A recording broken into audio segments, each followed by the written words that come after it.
అనంతపురంలోని ప్రముఖ ఆసుపత్రిగా గుర్తింపు పొందిన కిమ్స్ సవేరా దారుణాలు అన్నీ ఎన్ని కావు. ఏకంగా చనిపోయిన వారికి కూడా ట్రీట్మెంట్ ఇస్తూ పేదల రక్తాన్ని పీలుస్తున్నారు. తాజాగా ఒక మహిళ చనిపోయిన సంఘటనలో బాధితులు రోడ్డెక్కగా ఈ ఆసుపత్రి దారుణాలు వెలుగులోకి వచ్చాయి. ధర్మవరం పట్టణానికి చెందిన పార్వతి అనారోగ్యంతో బాధపడుతూ ఉండడంతో గురువారం ప్రభుత్వ సర్వజన వైద్యశాలలో చేర్పించారు. అక్కడి నుంచి మెరుగైన వైద్యం కోసం శుక్రవారం రాత్రి కిమ్స్ సవీరా ఆసుపత్రికి తరలించారు. అక్కడ వైద్యం చేస్తున్నామని మెడిసిన్, ఐసీయూ పేరుతో 2 లక్షల వరకు బిల్లు వసూలు చేశారు. ఆపై బిల్లు భరించే శక్తి లేదని చెప్పడంతో అక్కడి వైద్యులు వెంటిలేటర్పై తీసుకెళ్లాలని సూచించారు. కానీ పెండింగ్ బిల్లు చెల్లించాకనే తీసుకెళ్లాలని కండిషన్ పెట్టారు. దీంతో అనుమానం వచ్చి చూడగా అప్పటికే పార్వతి నాడి పనిచేయడం లేదని గమనించి వైద్యులను నిలదీశారు. అంతలోనే పోలీసులను పిలిపించి మమ్మల్ని బెదిరించారని బాధితులు వాపోయారు. మాకు న్యాయం చేసే వరకు ఇక్కడి నుంచి కదిలేదే లేదని భీష్మించారు. విషయం పెద్దది కావడంతో పోలీసులు ఆసుపత్రి సిబ్బంది వారితో చర్చించారు. తీవ్ర అనారోగ్యం కారణంగానే ఆమె మృతి చెందిందని చెప్పారు. బాధితులు మీడియాను ఆశ్రయించడంతో ఇది వెలుగులోకి వచ్చింది. కనీసం వారంలో 2-3 సంఘటనలు ఇలాంటివి సవేరాలో జరుగుతూ ఉన్నాయని పలువురు ఆరోపిస్తున్నారు. ధనార్జనే ధ్యేయంగా ఇలా పేదల నుంచి జలగల్లా డబ్బు లాగుతున్నారని అంటున్నారు. ఆరోగ్యశ్రీ చికిత్సలు కూడా ఇక్కడ పనిచేయటం లేదని చెప్తున్నారు. ఆరోగ్యశ్రీ కింద చికిత్సలు అందిస్తున్నా అదనంగా డబ్బులు వసూళ్లు చేస్తున్నారన్న విమర్శలు కూడా ఉన్నాయి. సార్, నా పేరు జయకృష్ణ. మా అత్తకి లంగ్స్ లో ఏమో ఇన్ఫెక్షన్ ఉందని చెప్పేసి అనంతపూర్ లో హాస్పిటల్ 4-5 హాస్పిటల్ తిరిగినాం. ఫ్రైడే నైట్ ఇక్కడ ఎవరే కానీ రెస్పాన్స్ కావడంతో అంబులెన్స్ డ్రైవర్ సవేరాని ప్రొవైడ్ చేసినాడు. సవేరాకి వస్తానట్లుగానే మేము ఎట్లా తిరిగి బతికిస్తాము, 4-5 హాస్పిటల్లో మా ఛాన్స్ మా వల్ల కాదని వాళ్ళు కూడా ఇప్పుడు సవేరాలో మేము చూస్తాం అది ఇది అంటే వాళ్ళ మీద ట్రస్ట్ తో మేము సవేరాలోకి జాయిన్ అయినాము. సవేరాలో జాయిన్ అయిన తర్వాత విత్ ఇన్ సెకండ్స్ లోనే మాతో 40,000 అట్లా బెడ్ బిల్లు అవి ఇవి అని చెప్పేసి జాయిన్ చేసుకున్నారు. మాకు మా అత్త ఎప్పుడు చనిపోయిందో తెలియదు. మాకైతే ఫ్రైడే ఇట్లా మేము డబ్బులు ఇంత కట్టలేము ఆడ విత్ ఇన్ 24 hours లోపే ఇట్లా మా అత్తకి ఇట్లా డబ్బులు కట్టాలా, మీరు డబ్బులు కడితేనే అయ్యేదాన్ని అట్లా ఇట్లా అని చెప్పినారు. 2 lakhs వరకు అయిపోయింది. మా వాళ్ళు ఇంకా కాదు సార్ కట్టేకి, మేము పని చేసుకునే వాళ్ళు, కూలి చేసుకునే వాళ్ళు అట్లా ఇట్లా అని చెప్తే సర్లే మీరు ఒకవేళ డిశ్చార్జ్ కావాలంటే వెంటిలేటర్ తో పాటు వెంటిలేటర్ ఉండే అంబులెన్స్ ని మాట్లాడి ఆ వెంటిలేటర్ ని ఆపరేట్ చేసే వాళ్ళని టెక్నీషియన్ కూడా పంపించి మేము పంపిస్తామని చెప్పి వెంటిలేటర్ లేకోకుండా కింది వరకు తీసుకొచ్చేసి చనిపోయిన శవాన్ని మాకు అప్పగించుండగా నేను పల్స్ చెక్ చేస్తే డాక్టర్ తేజ గారు ఉండుకొని నా మీదే అరిచినాడు. నువ్వా డాక్టర్, నేనా పల్స్ కొట్టుకుంటాను లేదా అది ఇది అని చెప్పేసి పైన ఐసీయూలో ఉన్నాడు. 156 ఉండే పల్స్ కిందికి 6th ఫ్లోర్ నుంచి గ్రౌండ్ ఫ్లోర్ లాగానే 0% ఎట్లా అయిపోతుంది సార్. వీళ్ళే ఏమో చేసేసినారు సార్ మా తమ్ముని. మేము మళ్ళా ఇట్లా లీగల్ గా ఇట్లా మా ఫ్రెండ్స్ ని అట్లా వాళ్ళని వీళ్ళని పిలిచి ఇట్లా రగడ చేస్తాం అట్లా ఇట్లా అంటే అనంతపురం సిఐ సారును ఎస్ఐ సారు వాళ్ళంతా వాళ్ళ సహాయంతోనే నైట్ అంతా వాళ్ళు ఇక్కడే ఉన్నారు. మా ఫేవర్ గా ఎవరు మాట్లాడడానికి వచ్చినా కూడా వాళ్ళందరినీ ఇట్లా వాళ్ళు భయం పెట్టి వెనక్కి పంపించే విధంగా చేసినారు. మళ్ళా మార్నింగ్ మేము మాకు తెలిసిన విలేకరులకి వాళ్ళకి వీళ్ళకి ఫోన్లు చేసి నెంబర్లు కనుక్కొని మిమ్మల్ని అందరినీ పిలిపించినాం సార్. మొత్తానికి ఇప్పుడు మా అత్త తరపున ఎంతమంది మా అత్తకి 48 hours టైం ఇచ్చినారు. మా అత్తకి ఎట్లయితే 48 hours మేము ఏం చెప్పలేమన్నారో అదే 48 hours ఈ సవేర్ హాస్పిటల్లో ఎంతమంది పేషెంట్లు ఉన్నారో అంతమందికి ఫ్రీగా వైద్యం జరగాల సార్. మా అత్తకు 48 hours ఇచ్చినారు కదా, అది ఫార్మసీ కావచ్చు, బెడ్ బిల్ కావచ్చు, లేకపోతే వెంటిలేటర్ బిల్ కావచ్చు, ఇంకా వేరే ఏమన్నా కావచ్చు. ఎంతమంది పేషెంట్లు ఉంటే మా అత్త పేరు మీద వాళ్ళందరికీ 48 hours 2 days ఫ్రీగా జరగాల. లేదంటే మా తమ్ముడు ఉన్నాడు, మా తమ్ముడే మా అత్తమ్మకంతా వానికి ఏమన్నా న్యాయం జరిగేది అట్లన్నా చూడాల సార్.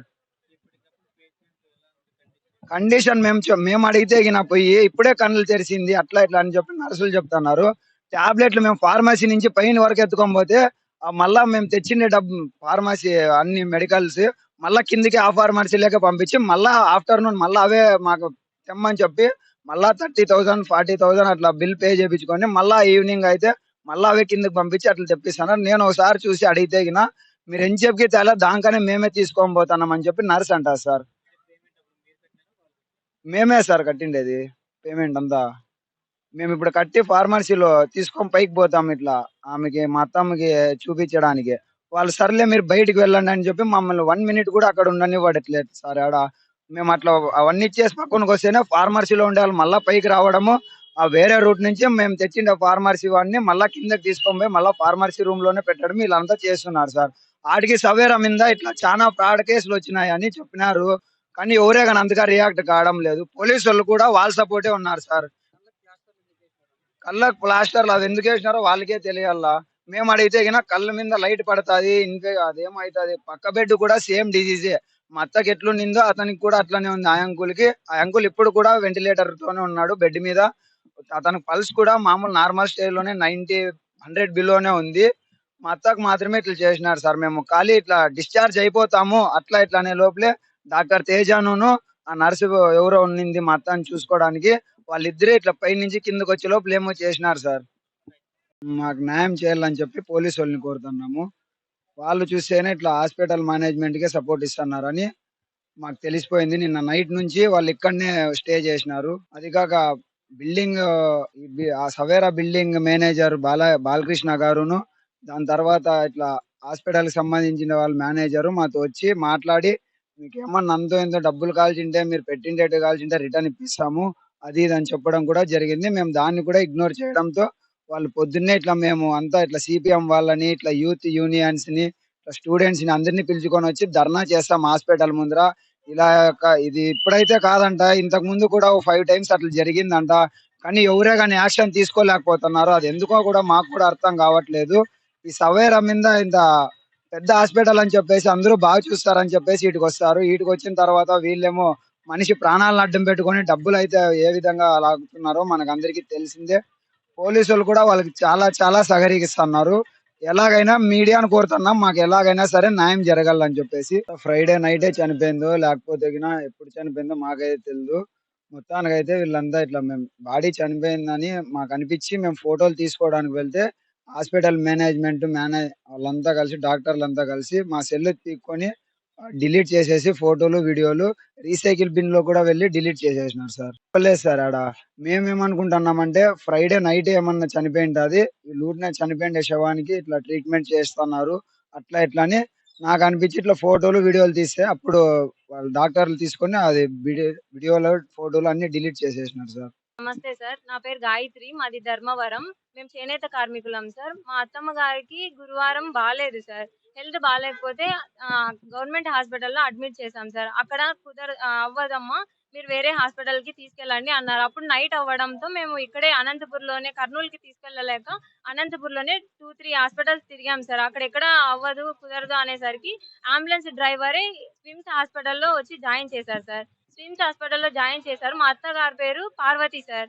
స్విమ్స్ హాస్పిటల్‌లో జాయిన్ చేయగానే ఇక్కడ అన్ని మేము చూసుకుంటాము, మేమంతా చూసుకుంటాము, మేము మీ అత్తగారిని బాగా క్షేమంగా బయటికి తీసుకొస్తాము అని చెప్పి మాతో ప్రతి ఒక్కదానికి ఫార్మసీకి ఇంత అమౌంట్ అవుతుంది, ఇంత అమౌంట్ అవుతుంది అని చెప్పి దగ్గర దగ్గర 1 డేలోనే 2 lakhs వరకు బిల్ అయింది సార్ మాకంతా. అయినా కూడా మేము ఇచ్చిన ఫార్మసీలో నుంచి తెచ్చిన మెడిసిన్ మా అత్తగారికి ఇప్పుడు ఏ హాస్పిటల్‌లో అయినా ఒక గ్లూకోజ్ అయినా మన ముందు వేస్తారు కదా సార్. మేము లోపలికెళ్ళగానే ఫార్మసీ మెడిసిన్ తీసుకొని మేము లోపలికెళ్ళగానే మీరు బయటికెళ్ళండి అంటున్నారు సార్.